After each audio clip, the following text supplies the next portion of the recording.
Put on the mind of Christ. Mapagpalang araw ng Huwebes mga kapanalig at maligayang kapistahan po ni San Antonio de Padua. Ito po si Sister Rose Agtarap ng Daughters of St. Paul para sa mabuting balita. Pagnilayan na po natin ang Ebanghelyo ngayon.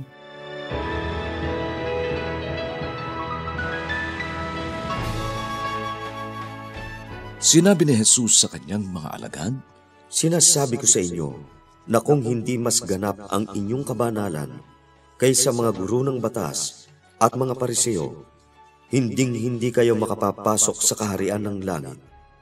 Narinig na ninyo na sinabi sa inyong mga ninuno, huwag kang papatay. Dapat managot ang pumatay. Sinasabi ko naman sa inyo, mananagot ang sinumang nagagalit sa kanyang kapatid. Mananagot sa sanggunian ang sinumang uminsulto sa kanyang kapatid.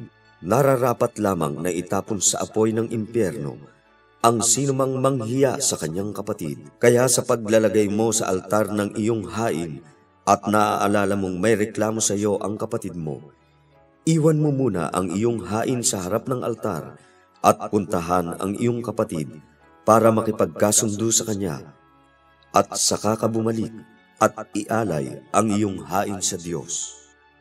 Makipagkasundo na sa iyong kaaway habang papunta pa kayo sa hukuman at baka ipaubaya ka niya sa hukom na magpapaubaya naman sa iyo sa pulis na magkukulong sa iyo. Talagang sinasabi ko sa iyo, hindi ka makalalabas hanggat di mo nababayaran ang kahuli-hulihang sentimo."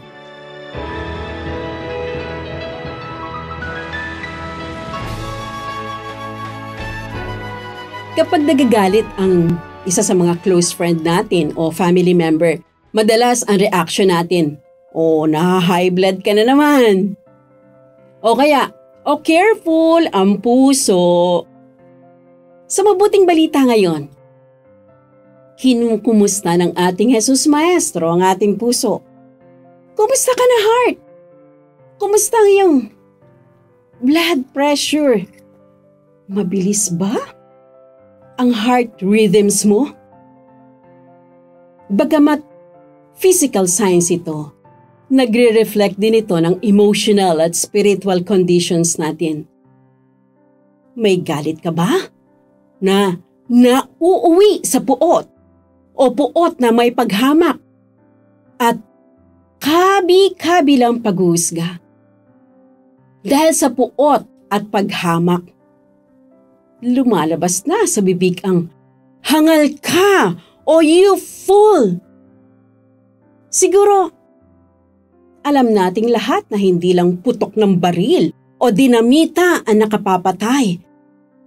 Nakapaghihinto rin ng pagtibok ng puso ang masabihan kang worthless o empty-handed. Totoo na nakakalason ang masamang salita at nakakahiwa ang matalas na dila. Sa isang banda, may pamatay bisa tayo diyan. Si San Pablo na ang nagsabi ng put on the mind of Christ. Yung bang automatic na sa ating pag-iisip ang bigyang papuri ang Diyos? At concerned lagi sa kabutihan ng lahat. Ito rin ang pagsisikap na unawain ang dahilan ng kumukumot na puot sa puso ng ating kapwa. Kung bibigyan natin ito ng atensyon at hindi ang kung ano ang makakabig natin kapag tumulong tayo, baka tayo pa ang hihilom sa malalim ng sugat ng puso ng ating kapwa. Kaya i-target natin ang mind of Christ. Ayon nga kay San Pablo, hindi naman masama ng magalit, pero huwag nating bahiran ito ng pagkakasala. Walang puot, walang paghamak, walang paghusga, kundi chill lang. Tanggapin ang galit. Then, put on the mind of Christ. Mga kapanalig, support our Paulines mission. Subscribe, like, and follow Paulines on our social media accounts.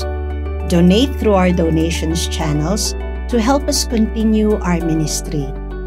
Ipadala po ninyo ang inyong mga intensyon at kahilingan at makakaasa kayo na isinasama namin kayo lagi sa aming panalangin araw-araw. Ito pong muli si Sister Rose ng Daughters of St. Paul na nagpapaalala ng bilin ni San Pablo. Magalak kayong lagi sa Panginoon. Ipadama ninyo sa lahat ang inyong kabutihang loob. Huwag kayong mabalisa tungkol sa anumang bagay. Sa halip, hingin ninyo sa Diyos ang lahat ng inyong kailangan sa pamamagitan ng panalangin may pasasalamat. At ang kapayapaan ng Diyos na hindi kayang maunawaan ng tao ang siyang mag-iingat sa inyong puso at pag-iisip dahil sa inyong pakikipag-isa kay Kristo Jesus.